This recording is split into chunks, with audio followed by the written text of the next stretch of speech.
कौन कौन से लिटरेरी जॉनरास का उन्होंने यूज किया कुरान की टीचिंग्स को स्प्रेड करने के लिए? सबसे पहला था जिनान, या आप इसको गिनान भी प्रोनाउंस कर सकते हो। गिनान क्या होता है? बेसिकली रिलीजियस नॉलेज या रिलीजियस विजडम को हम गिनान बोलते हैं, रिलीजियस विजडम को। और किसका वो यूज करते थे? वो यूज डिवोशनल पोएम्स का, जो कि अलग अलग लोकल लैंग्वेजेस में उन्होंने कन्वर्ट किया, ट्रांसलेट कर रखी थी, ताकि जितने से ज्यादा लोगों तक उनकी टीचिंग्स पहुंच पाए।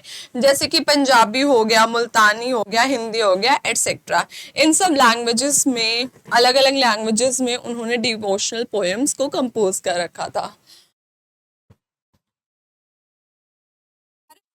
ट्रेडर्स जो मालाबार कोस्ट यानी कि केरला में सेटल हुए थे, जो अरब मुस्लिम ट्रेडर्स मालाबार कोस्ट के पास सेटल हुए थे, उन्होंने वहाँ के जो लोकल ट्रेडिशंस थे और जो लोकल लैंग्वेज थी उसी को अडॉप्ट कर लिया।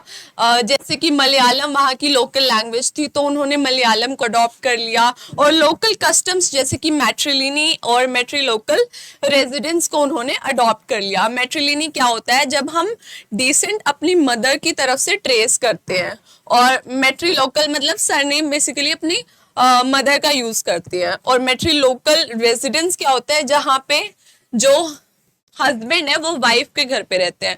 मैट्रियार्कल सोसाइटी में क्या होता है कि जो वाइफ होती है वो हस्बैंड के घर पे होती है, लेकिन मैट्रिलोकल जो रेजिडेंस होता है उसमें हस्बैंड अपनी वाइफ के घर पे रहते हैं। तो जो अरब मुस्लिम ट्रेडर्स थे उन्होंने इन दोनों चीज़ों को, मलयालम, मैट्रिलिनी और मैट्रिलोकल रेजिडेंस को अडॉप्ट कर लिया था।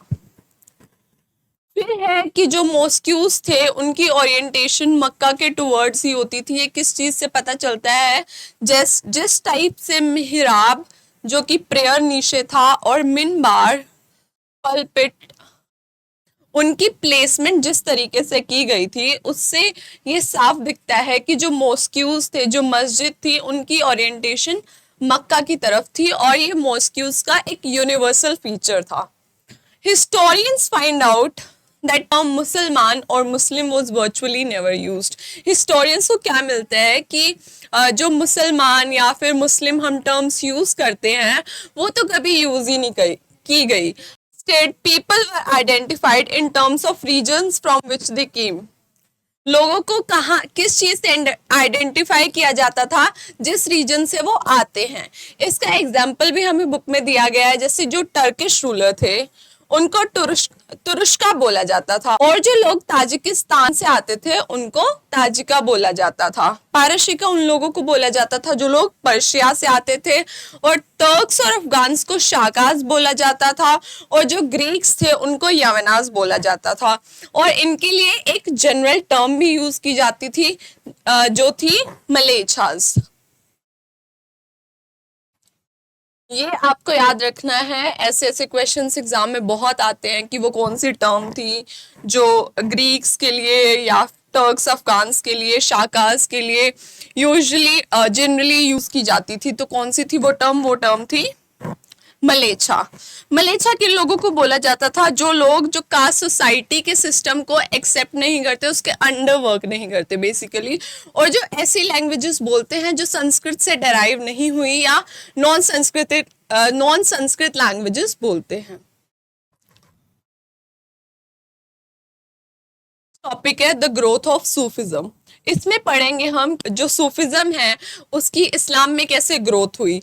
एक ग्रुप था रिलीजियस माइंडेड लोगों का, एक ग्रुप आया जो इस्लाम में थे, उन्होंने सूफिज्म को अडॉप्ट किया, वो सूफीज बन गए, और and the turn to aestheticism. Aestheticism क्या होता है? ये एक्सट्रीम सेल्फ डिसिप्लिन। इसमें आप वर्ल्डली प्लेजर से दूर रहते हो और काफी डिसिप्लिन मैनर में अपनी लाइफ को जीते हो। तो उन्होंने इस चीज को अडॉप्ट कर लिया, which means severe discipline, and mysticism which means becoming one with God, भगवान के साथ एक हो जाना। तो जो ग्रुप था रिलीजियस माइंडेड लोगों का इस्लाम में, वो सूफीज बन गए, और उन्होंने क्या अडॉप्ट कर लिया? Asceticism which means severe discipline, and mysticism which means becoming one with God, भगवान के साथ एक हो जाना। फिर जो ये सूफीज थे जो इस्लाम में मटेरियलिज्म बढ़ रहा था। मटेरियलिज्म बेसिकली पैसे के लिए जो भूख लोगों के बीच में बढ़ रही थी इस्लाम में, उस चीज के बहुत ज्यादा ये अगेंस्ट थे और इस चीज को ये बहुत ज्यादा प्रोटेस्ट करते थे। और जो भी अथॉरिटेटिव डेफिनेशंस थी and the scholastic methods of interpreting Quran and सुन्ना ट्रेडिशन ऑफ प्रॉफिट, उसके अगेंस्ट भी इन्होंने प्रोटेस्ट किया। मतलब जो स्कॉलर्स मेथड्स यूज कर रहे थे कुरान और सुन्ना, सुन्ना क्या है, जिसमें हमें प्रॉफिट मोहम्मद के ट्रेडिशंस के बारे में पता लगता है। तो जिस तरीके से स्कॉलर्स उनको डिफाइन कर रहे थे, अथॉरिटेटिव डेफिनेशंस दे रहे थे, अलग अलग स्कॉलिस्टिक मेथड से कुरान को सुन्ना को इंटरप्रेट कर रहे थे, उसके वो बहुत ज़्यादा अगेंस्ट थे। और वो किस चीज़ पे एम्फेसिस करते थे कि अगर आपको सेल्वेशन चाहिए, अगर आपको लिबरेशन पानी है, तो ये किसके थ्रू हो सकती है? Through intense love and devotion for God. अगर आपको सेल्वेशन चाहिए तो आप भगवान की भक्ति में कंप्लीटली लीन हो जाइए, बिल्कुल इमर्स हो जाइए in the devotion of God. तो ये था हमारा topic growth of Sufism. Basically religious minded लोग आए, एक ग्रुप में सूफीज बने, जो मटेरियलिज्म इस्लाम में बढ़ रहा था, करप्शन बढ़ रही थी, उसके अगेंस्ट प्रोटेस्ट किया। स्कॉलिस्टिक मेथड्स जिनसे कुरान को सुन्ना को इंटरप्रेट किया जा रहा था, उस चीज के अगेंस्ट प्रोटेस्ट किया और एम्फेसिस किया devotion for God and intense love पे। है खनकाज एंड सिलसिलास। 11वीं सेंचुरी तक जो सूफिज्म था वो काफी एक वेल डेवलप मूवमेंट में कन्वर्ट हो गया था और उसकी एक खुद की बॉडी ऑफ लिटरेचर थी। मतलब उन्होंने खुद से बहुत सारी लिटरेचर कंपोज कर दी थी कुरान और सूफी प्रैक्टिसेस पे, और ये काफी एक वेल डेवलप्ड मूवमेंट बन चुका था 11वीं सेंचुरी तक। फिर इंस्टीट्यूशनली सूफीज अपनी कम्युनिटीज को ऑर्गेनाइज करने लगे, और कहाँ पे ऑर्गेनाइज करने लगे? खनका में। वो अपनी कम्युनिटीज जो थी, जो फॉलो करती थी सूफिज्म को, उसमें वो उसको ऑर्गेनाइज करने लगे। खनका एक पर्शियन वर्ड है, और जो एक खनका है इसको कौन कंट्रोल करता था? इसको एक मास्टर कंट्रोल करते थे जिनको बोला जाता था शेख अरेबिक लैंग्वेज में, और पीर और मुर्शिद पर्शियन लैंग्वेज में। तो इंस्टीट्यूशनली जो सूफीज थे वो अपने आप को कहाँ सेटल करने लग गए? खनकाज में, जो कि पर्शियन टर्म है। और इस खनका को कौन कंट्रोल करता था? मास्टर करता था, यानी कि शेख। और उस शेख की अलग अलग ड्यूटीज भी हुआ करती थी, जैसे डिसाइपल्स को एनरोल करना, और जो सक्सेसर होगा खलीफा उसको अपॉइंट करना, और एस्टेब्लिश करते थे ये रूल कि क्या कैसे जो इनमेट्स हैं जो खनका के अंदर रहेंगे, उनका कैसा कंडक्ट, उनका कैसा बिहेवियर होना चाहिए, क्या स्पिरिचुअल कंडक्ट एक प्रॉपर होना चाहिए, उसको ये एस्टेब्लिश करते थे। और ये कैसे रूल्स एस्टेब्लिश करते थे कि इनमेट्स और जो ले पर्सन है, यानी कि जो ऑर्डिनरी लोग हैं और जो खनका के अंदर रहते हैं, उनके कम्युनिकेशन के क्या रूल्स होंगे, मास्टर और ले पर्सन्स के बीच के रूल्स क्या होंगे, उनकी इंटरेक्शन कैसे होगी, ये सब शेख की ड्यूटी हुआ करती थी। तो ये था खनकाज के बारे में कि इंस्टीट्यूशनली सूफीज अपने आप को खनका में ऑर्गेनाइज करने लग गए थे, जिसको कंट्रोल करते थे शेख। आते हैं सूफी सिलसिलास पे। ये काफी ज्यादा सॉलिडिफाई हो गए थे 12th सेंचुरी तक। सिलसिला का मतलब क्या होता है? सिलसिला बेसिकली एक चेन होती है जो लिंक दिखाती है between the master and the disciple. और ये एक ऐसी चेन है जो मास्टर और डिसाइपल से लेके प्रॉफिट मोहम्मद तक गई हुई है। मतलब it is stretched as an unbroken spiritual genealogy to prophet Muhammad. पहली बात कि ये चेन है, जो ये सिलसिला चेन होती है, ये लिंक दिखाती है मास्टर और डिसाइपल के बीच में। और फिर ये कहाँ तक जा रही है? ये प्रॉफिट मोहम्मद तक जा रही है। ये इन सब के बेसिकली प्रॉफिट मोहम्मद और जो मास्टर डिसाइपल हैं उनके बीच का रिलेशन दिखाती है, उनके बीच की एक चेन की तरह काम करती है कि कैसे वो एक ही लाइन में एक ही तरीके से चल रहे हैं, कैसे वो सब एक है। ये था हमारा सूफी सिलसिलाज और खनका। जब शेख की डेथ हो जाती थी तो उनकी श्राइन उनके फॉलोअर्स के लिए एक डिवोशन की प्लेस बन जाती थी, पिलग्रिमेज की प्लेस बन जाती थी। When Sheikh died, his tomb, shrine यानी कि दरगाह became center of devotion for his followers. Sheikh की मृत्यु के बाद उनके जो डिवोटीज थे उनके लिए उनकी श्राइन, उनकी दरगाह एक काफी इंपॉर्टेंट प्लेस हो जाती थी। और क्या इनकरेज होता था इससे? प्रैक्टिस ऑफ पिलग्रिमेज या फिर जियारत टू हिज ग्रेव। की जो ग्रेव थी वहां पे पिलग्रिम्स जाते थे, अपने डिवोशन दिखाते थे। तो इससे जियारत बेसिकली पिलग्रिमेज को ही बोलते हैं। कुछ ऐसे भी सूफीज थे जिन्होंने खनका को डिसमिस कर दिया था, जिन्होंने खनका को अपोज किया था, एंड दे स्टार्टेड प्रैक्टिसिंग मेंडिकेंसी। मेंडिकेंसी क्या होता है? Practice of begging, practice of. Exam में इसका ऐसे मीनिंग तो नहीं पूछा जाएगा, लेकिन फिर भी नॉलेज के लिए आपको पता होना चाहिए कि इसका मतलब क्या है। Mendicancy means a practice of begging, और सेलिबेसी होता है कि जब आप मैरिज और सेक्सुअल रिलेशनशिप्स में नहीं जाते हो किसी के साथ। And they observed extreme form of asceticism. Asceticism हमने ऑलरेडी पढ़ा है, which means severe disciplines and very far away from the worldly pleasures.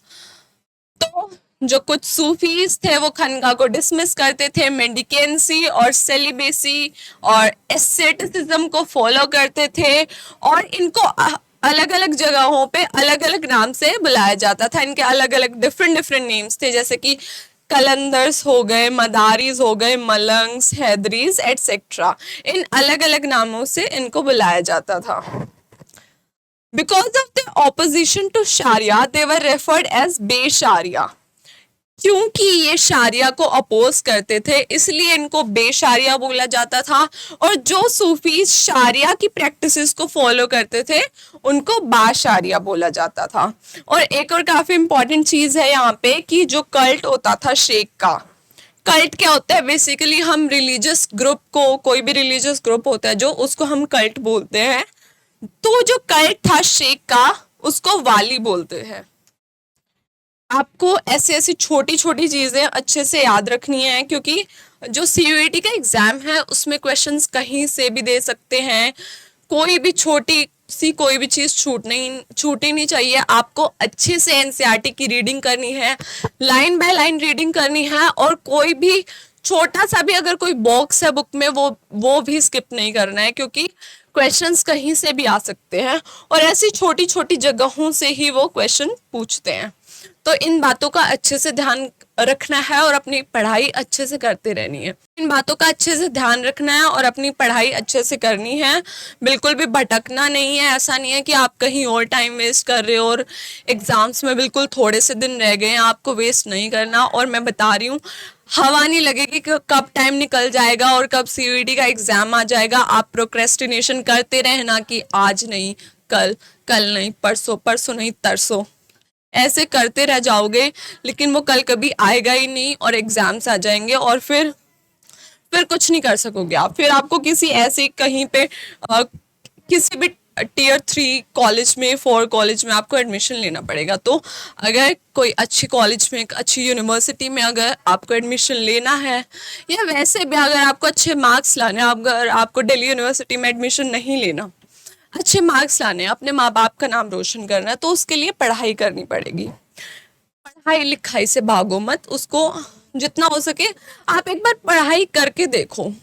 जैसे जैसे आपके चैप्टर्स कंप्लीट होंगे ना, और जो आपको मजा आने लगेगा कि अरे मैं ये कर सकता हूँ, मैं तो सोचता था कि मुझसे होगा ही नहीं है लेकिन हो रहा है, तो आपको जो अंदर दिल में जो अच्छी फीलिंग आती है ना, उसमें बहुत मजा आता है। आप एक बार करके देखना। तो पढ़ते रहिए, मेरी यही एडवाइस रहेगी, और आपको ज़रूर अच्छा कॉलेज मिलेगा। अच्छा कॉलेज ना भी मिले लेकिन पढ़ाई हमेशा काम आती है, नॉलेज आपके हमेशा काम आती है। कहाँ पे वो कब काम आ जाए आपको नहीं पता लगेगा, और जितना आप नॉलेज गेन कर सकते हो उतनी आपको नॉलेज गेन करनी चाहिए भी मेरे अकॉर्डिंग। और जब आप पढ़ाई करने लगते हो ना, जब तक आप पढ़ाई नहीं कर रहे तब तक आपको लग रहा है कि अरे यार मन नहीं करता पढ़ने का, लेकिन अगर एक बार स्टार्ट कर दी ना तो अलग ही मजा आता है। तो कर दीजिए आप भी पढ़ाई अपनी स्टार्ट, क्योंकि एग्जाम्स में बहुत दिन नहीं बचे हैं। और बाकी वीडियो एक्सप्लेनेशंस तो मैं ला ही रही हूँ आपके टॉपिक बाय टॉपिक। और अगर आपको कुछ भी चाहिए, आपको किसी और चीज़ पे वीडियो चाहिए, आपको बॉक्सेस पे वीडियो चाहिए, तो आप बता सकते हो कमेंट सेक्शन में, हम वो भी वीडियोस ले आएंगे आपके लिए। तो चलिए अब हम स्टार्ट करते हैं अपना नेक्स्ट टॉपिक। हमारा नेक्स्ट टॉपिक क्या है? The Chishtis in the subcontinent. India में चिश्तीज आए, उनके बारे में हम बेसिकली इस टॉपिक में पढ़ेंगे।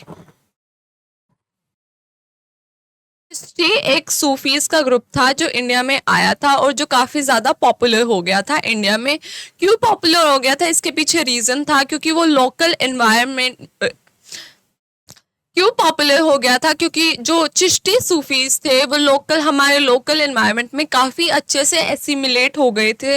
वो लोकल ट्रेडिशंस को अपने ट्रेडिशंस के साथ मर्ज करने लग गए थे, हमारी लोकल लैंग्वेज बोलते थे, जिससे लोगों को वो ज़्यादा पसंद आने लग गए, लोग उनसे ज़्यादा रिलेट करने लग गए, ज़्यादा फैमिलियर हो गए।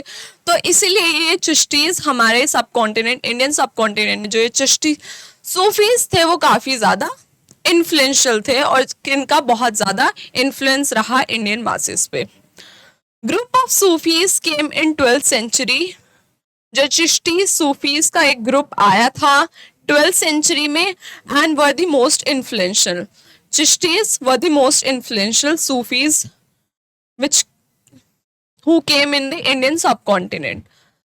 शेख निजामुद्दीन जो थे वो चिश्ती ट्रेडिशन से ही बिलोंग करते थे, और इनकी जो हॉस्पाइस यानी कि जो इनकी श्राइन थी वो यमुना के बैंक्स पे थी, जो कि घियासपुर में थी। घियासपुर is in Delhi.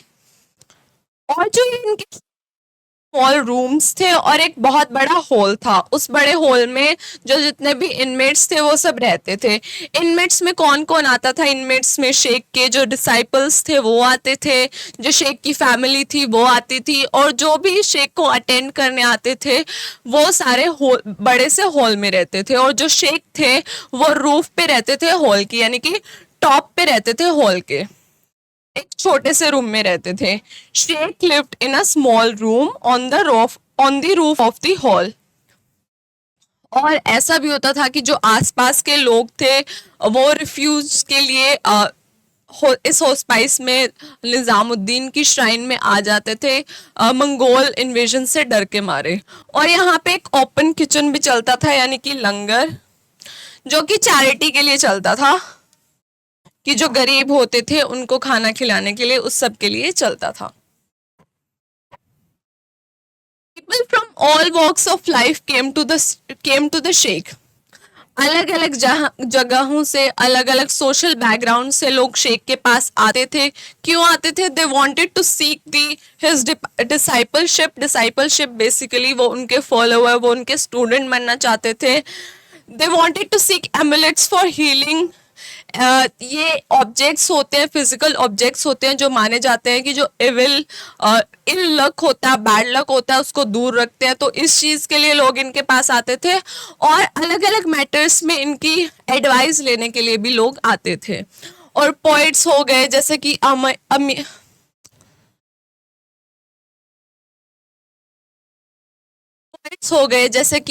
Aamir Hasan Sijzi, Amir Khusrau and the court historian Ziauddin Barani, इन्होंने भी शेख के बारे में लिखा था। और जो यहाँ पे श्राइन में, हॉस्पाइस में कुछ अलग अलग प्रैक्टिसेस भी अडॉप्ट की गई थी, जैसे कि बॉइंग बिफोर द शेख के आगे झुकना, ऑफरिंग वाटर टू विजिटर्स, जो भी बाहर से विजिटर्स आते थे उनको पानी देना, शेविंग हेड ऑफ इनिशिएट्स, जो भी अंदर रहते थे, जो भी इनके डिसाइपलशिप सीख करते थे, उनको अपना हेड शेव करना पड़ता था। योगिक एक्सरसाइज भी इंक्लूड की गई। इन सब से हमें क्या पता चलता है कि हमारे लोकल ट्रेडिशन में एसिमिलेट होने की इच्छा रखते थे, और ये चाहते थे ताकि लोगों को ऐसा फेमिलियर लगे, इनसे रिलेट हो पाए, इसलिए वो ये सब प्रैक्टिसेस अपने ट्रेडिशन में भी इंक्लूड कर रहे थे, जो यहाँ पे ऑर्डिनरी पीपल की भी ट्रेडिशंस में था। शेख निजामुद्दीन जो थे उन्होंने इंडिया के डिफरेंट डिफरेंट पार्ट्स में होस्पाइसेस को सेटअप किया, और इसका क्या रिजल्ट क्या आया कि जो उनकी टीचिंग्स थी और जो ऑर्गेनाइजेशन थी चिश्तीज की, वो और जो फेम था शेख का, वो काफ़ी ज़्यादा रैपिडली ओवरऑल सब कॉन्टिनेंट में फैल गया, जिससे क्या हुआ, पिलग्रिम्स उनकी श्राइन पे आने लगे। पिलग्रिम्स जब श्राइन पे आते थे तो इससे पता चलता था शेख की पॉपुलैरिटी का, कि वो कितने ज़्यादा पॉपुलर है।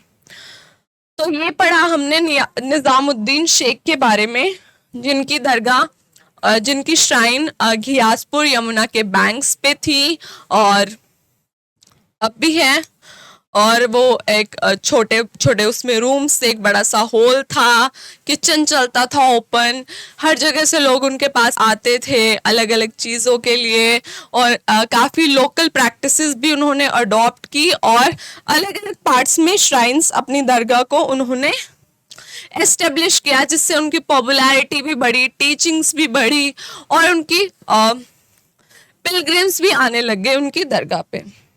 नेक्स्ट हमारा टॉपिक है चिश्ती डिवोशनलिज्म, ज़ियारत एंड कवाली। ज़ियारत क्या होता है, हमने पहले पढ़ा है। ज़ियारत का मतलब होता है पिलग्रिमेज, तीर्थ यात्रा। ख्वाजा मोइनुद्दीन चिश्ती ट्रेडिशन से ही बिलोंग करते हैं। ये चिश्ती सेंट थे, और इनकी श्राइन सबसे रिस्पेक्टेड श्राइन चिश्ती सूफीज में मानी जाती है, और इनको पॉपुलरली गरीब नवाज के नाम से बुलाया जाता था।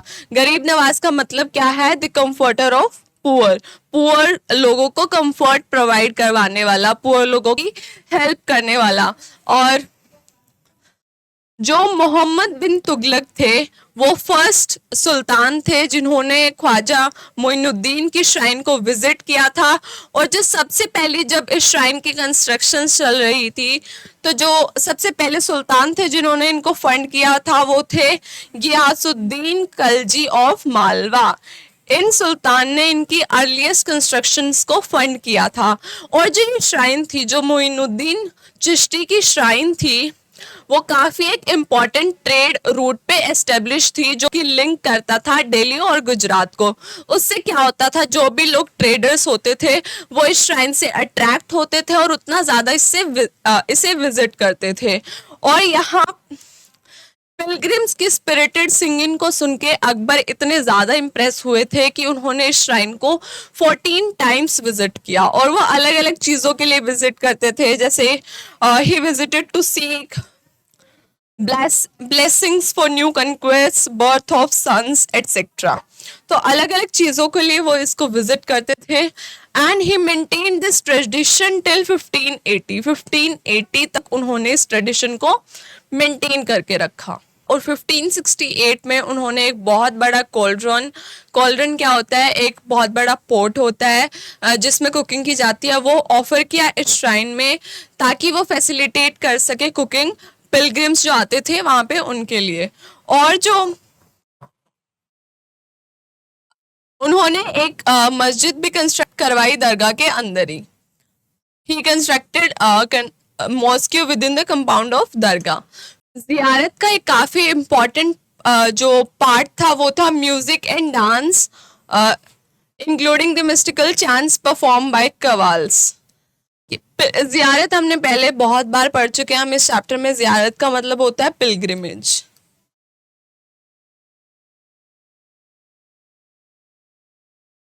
या हिंदी में हम बोल लेते हैं तीर्थ यात्रा।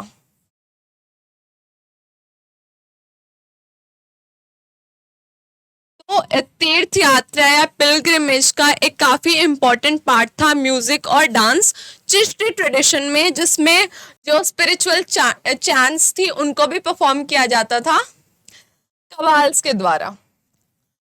Sufis remembered God either by reciting जिक्र का मतलब होता है कि भगवान का नाम जपना, द डिवाइन नेम, और इवोकिंग हिज प्रेजेंस थ्रू समा क्या होता है कि जब एक सूफीज का ग्रुप होता है इकट्ठा आता है और जो डिवोशनल या स्पिरिचुअल पोइट्री को एक साथ सुनते हैं उसको हम समा बोलते हैं। और समा चिश्ती ट्रेडिशन का एक बहुत ही इम्पोर्टेंट पार्ट था। तो ये थी कुछ चीजें जो पिलग्रिमेज के टाइम पे, जो तीर्थ यात्रा के टाइम पे होती थी और काफी इंपॉर्टेंट पार्ट थी चिश्ती ट्रेडिशन का, जैसे कि music, dance which included mystical chants and समा, जिसमें जो सूफीज का ग्रुप होता था वो इकट्ठे साथ में आते थे और पोएट्री सुनते थे और सूफीज जो डिवाइन है उनका नाम रिसाइट करते थे, जिसको बोलते हैं जिक्र।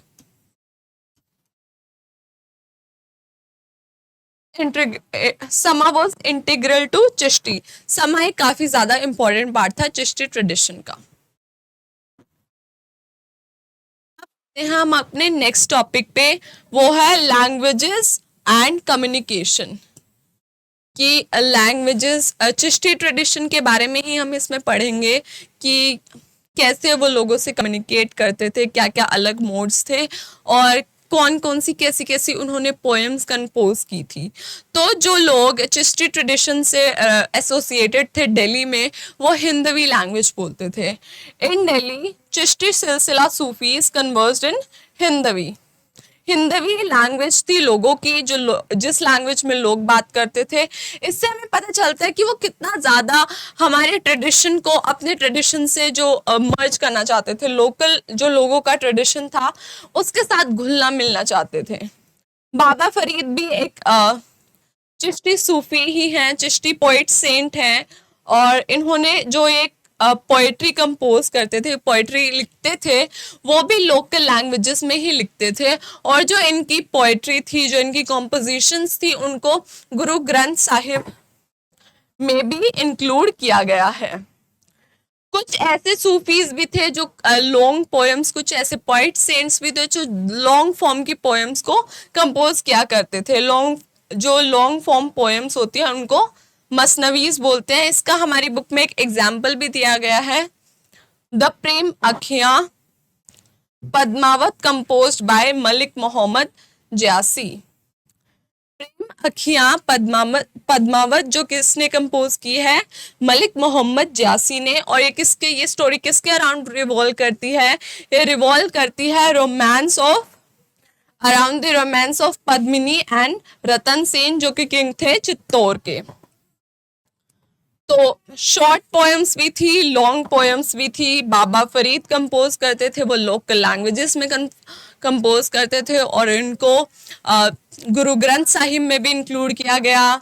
और फिर हमने लॉन्ग फॉर्म पोएम्स का भी एग्जाम्पल देखा, जैसे कि प्रेम अखियां पद्मावत जो मलिक मोहम्मद जयासी ने कंपोज की थी। बीजापुर के अराउंड जो चिश्ती सूफीज थे, बीजापुर कर्नाटका के अराउंड, वो शॉर्ट पोएम्स कंपोज करने लग गए थे दाखनी में। दाखनी एक उर्दू लैंग्वेज का वेरिएंट है। और अदर कॉम्पोजिशंस वर लूरी नामा, लूलाबीज, शादी नामा और वेडिंग सॉन्ग्स। ये दूसरी कुछ कॉम्पोजिशंस के हमें एग्जाम्पल दिए गए हैं। और जो ये सब पोएम्स थी, ये जो विमेन होती थी वहाँ की, वो अपने हाउस होल्ड, अपने घर के काम करते हुए उनको गाती रहती थी, उनको बोलती रहती थी। जो सूफीज थे इस रीजन के, वो बहुत ज़्यादा इंस्पायर हुए थे कन्नड़ वचन से और अभ्यंग से। अभंग्स क्या होते हैं? अभंग्स बेसिकली पोएट्री लगा लो या सॉन्ग लगा लो, डिवोशनल पोएट्री और सॉन्ग्स जो विथाला जो डीटी हैं उनकी प्रेज में लिखे जाते थे bye the sons of Pandharpur. तो सूफीज को काफी ज्यादा इंस्पायर किया कन्नड़ वचन्स ने और अभंग्स ने, which were written by the sons of Pandharpur. तो इस तरीके से जो सूफिज्म था वो डेक्कन के विलेजेस में फैल गया रैपिडली। उन्होंने लोगों की लैंग्वेज को एसिमिलेट करके अपने आप में उनसे कम्युनिकेशन स्टार्ट किया और पोएम्स के थ्रू उनको इस्लाम के आइडियाज समझाए। और ऐसे ही चिश्ती सूफिज्म बहुत ज़्यादा डेक्कन के विलेजेस में रैपिडली स्प्रेड होता गया। एंड द स्टेट, यह हमारा टॉपिक है सूफी एंड द स्टेट। इस टॉपिक में हम पढ़ने वाले हैं कि सूफीज और जो रूलर्स या सुल्तान्स होते थे उनके बीच में क्या रिलेशन था।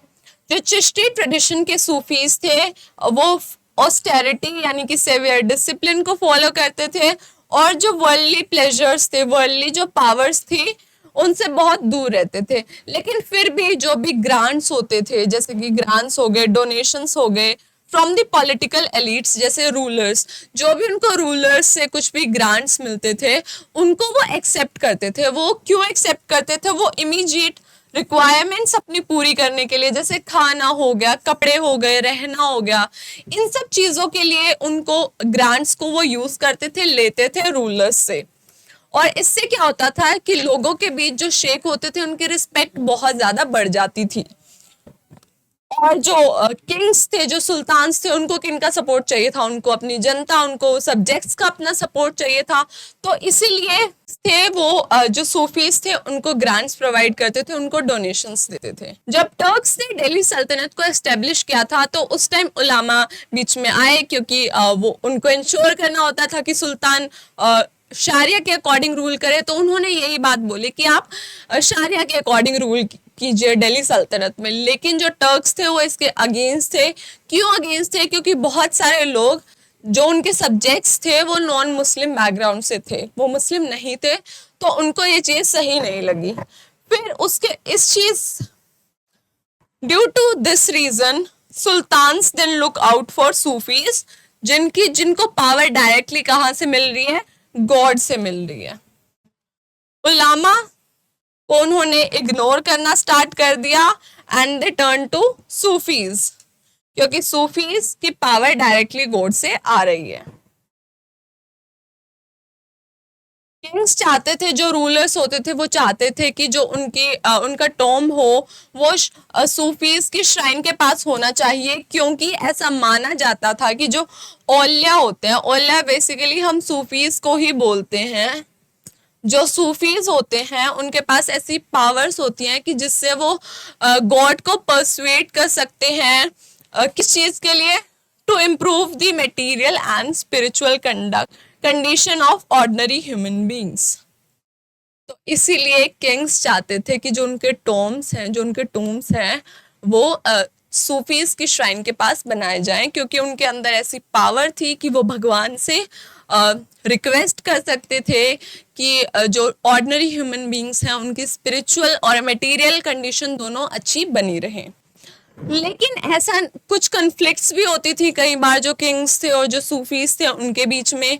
किंग्स अपनी अथॉरिटी दिखाने के लिए क्या चाहते थे कि कुछ सर्टेन रिचुअल्स हो जो परफॉर्म की जाएं, जैसे कि प्रोस्ट्रेशन क्या होता है? बेसिकली कंप्लीटली आप जैसे मंदिर में झुकते हो या फिर मॉस्क्यू में या फिर गुरुद्वारा में आप जैसे झुकते हो, लेटते हो, उस तरीके से जो सूफीज हैं वो किंग्स के आगे बो करें, झुके और किसिंग द फीट।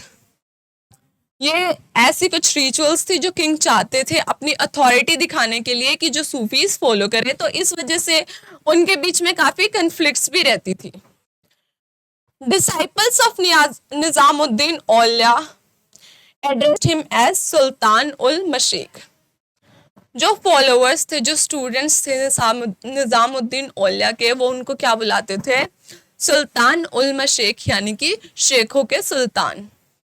ये चीजें मैं आपको बार बार बोल रही हूँ, काफी ज्यादा इम्पोर्टेंट है। ये ऐसी छोटी छोटी चीजें आपसे एग्जाम में पूछ सकते हैं कि जो निजामुद्दीन औलिया के डिसाइपल्स थे, जो फॉलोअर्स थे, वो उनको क्या बुलाते थे? तो उनको वो क्या बुलाते थे? सुल्तान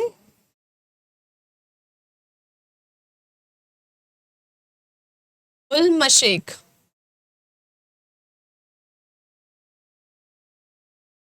तो ये ऐसी छोटी छोटी चीजों को अच्छे से अपने माइंड में बिठा लेना है, इनको अच्छे से याद कर लेना है, क्योंकि एग्जाम्स में I am saying it again, questions कहीं से भी आ सकते हैं। और अपनी पढ़ाई जल्दी से जल्दी स्टार्ट कर लीजिए। अगर आप पढ़ाई स्टार्ट करेंगे आपका फायदा तो होगा ही होगा, लेकिन आपके माँ बाप को जो आप पे प्राउड फील होगा ना, जो उनको खुशी मिलेगी, वो खुशी दुनिया की किसी खुशी से कंपेरेबल बिल्कुल भी नहीं है। तो आप पढ़ना स्टार्ट कर दीजिए, अपने लिए नहीं, कम से कम अपने माँ बाप की खुशी के लिए ही पढ़ना स्टार्ट कर दीजिए। अगर आप चाहते हो कि मैं अपने लिए कर्म क्यों करूं, तो आप अपनी फैमिली के लिए, आप भगवान के लिए कम से कम कर्म कीजिए। इससे क्या होगा कि आपकी जो खुद की इनकन्वीनियंस है आप उसके बारे में नहीं सोचोगे और अपने पेरेंट्स की खुशी देखोगे कि उनको कितना अच्छा लगेगा अगर मैं अच्छे से पढ़ाई करूँगी, अगर मुझे बहुत अच्छा कॉलेज मिलेगा, तो उनको जो खुशी होगी ना, वो मुझे नहीं लगता किसी और को इतनी खुशी होगी कभी आपके लिए। तो वो आपके लिए बेस्ट चाहते हैं, आप खुद के लिए नहीं तो एटलीस्ट उनके लिए ज़रूर पढ़िए और अपनी पढ़ाई जल्दी से स्टार्ट कर दीजिए, क्योंकि एग्ज़ाम्स में बहुत दिन अभी नहीं बचे हैं और एग्ज़ाम्स आने वाले हैं बोर्ड के भी और सीयूईटी के भी। तो ये वीडियोस देखिए, आप इनसे हेल्प लीजिए और अपना सिलेबस फटाफट कवर कीजिए और फिर अपनी रिवीजन स्टार्ट कर दीजिए, क्योंकि रिवीजन करना बहुत ही ज़्यादा इम्पॉर्टेंट है एग्ज़ाम में।